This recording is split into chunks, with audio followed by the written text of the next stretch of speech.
Hey everyone, welcome back to the channel, and today we are looking at Lego Party. And of course, if you've ever played Mario Party, the classic for more than 25 years, then you'll have a pretty good idea what Lego Party is about, because really the games are almost identical. So don't forget to subscribe to the channel if you want to know how this game works in local couch co-op, or in this case local couch competition, I guess. So I'll tell you how it actually measures up in this video. So the overall format of Lego Party is, like I said, almost identical to Mario Party, which has been the go-to party games for more than 2 decades, really, all the way back from Nintendo 64. And like the setup is the same, right? In Lego Party, you pick a board you want to play on. 4 players. You run around the board using dice, or what equates to dice.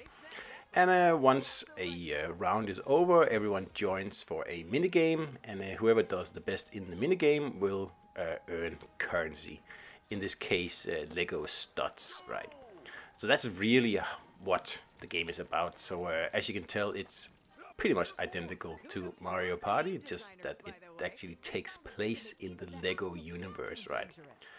So doing this would, make one imagine, hey, there's a lot of, potential here. You could have a lot of, building Lego stuff mixed in with the superb gameplay from the Mario Party games.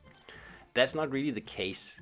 This could have been pretty much any universe, really, not just Lego, because, well, there's not really anything that gets built here other than a few select minigames. And of course, you can also customize your character using Lego minifigs, right? But that's about it. So the game contains 60 minigames, and it's pretty much the same formula like I've just described. Some of them are very good, some of them are pretty mediocre actually, but there's not really any total duds in there. And you can't say the same about Mario Party. Every Mario Party game, perhaps except for Superstars, has had a handful of duds in there. Lego does this better, but then in other ways it kind of fails a little bit as well. So to set the game up, if you're going to play more than one player, it's just, player 1 goes first, picks whatever minifigure they want to play as, and player 2 just does exactly the same thing, right? And if you want to add in CPU players, you can do that just like in Mario Party. You can even choose the difficulty. I highly recommend easy, because these guys are much harder than the Mario Party ones. So the game comes with 4 maps, or boards, whatever you call them, right? And I think they are a little bit sparse, even compared to Mario Party boards, which, really also are a little bit sparse. But these ones are particularly. You can set the number of rounds, right? Some boards allow up to 24 rounds, the biggest one. And other than that, it's all about earning golden bricks, which is, the equivalent of golden stars in the Mario Party games. So you might actually go as far as to say that, well, this looks like a ripoff of Mario Party. And, to a certain extent, that's exactly what it is. Nothing has really changed that much. And unfortunately, the only thing that's really changed is, in my opinion, negative, unfortunately. Because I think this has real potential, but I'm not sure you can see it here in the video. For example, the graphics are a little bit disappointing. The frame rate isn't really amazing. Now, this is shot on handheld Switch, but docked, it's not much better. And there's not really any anti-aliasing that I can really tell here. It's a bit of a shame, because this is a super simple game, so why is it so blocky? Haha, got that one. The boards themselves are perhaps also a little bit too simple, and there's only 4 of them, right? Most Mario Party games have at least 6 boards, and it doesn't help that, like I said, they are a little bit too simplistic. Of course, there are like fun things you can trigger on the maps, just like in Mario Party, but for example, the Ninjago board here is really just a circle. So, setting up shortcuts and, leading, enemy players down terrible paths, it's not really that easy to do in Lego Party here. And there's other reason for that as well. So the music is also something that you'll be listening to a lot, especially if you play these games a lot, like in Mario Party, where, the music is pretty good. And for some boards, it's actually excellent. Lego, Party's music here is pretty anonymous. I can't even remember it really, and that's a bit of a shame, really. Of course, it's not a big detractor, but it is something to be mindful of. So, like I said, some of the maps actually have built-in surprises, but it's not as prevalent as the Mario Party maps. And although you can build shortcuts and stuff like that, it's just not the same thing, unfortunately, in my opinion. So just like in Mario Party, you can practice the minigames before you go. But as you can tell here again, the graphics look even blockier in the smaller window here, which is a bit of a shame.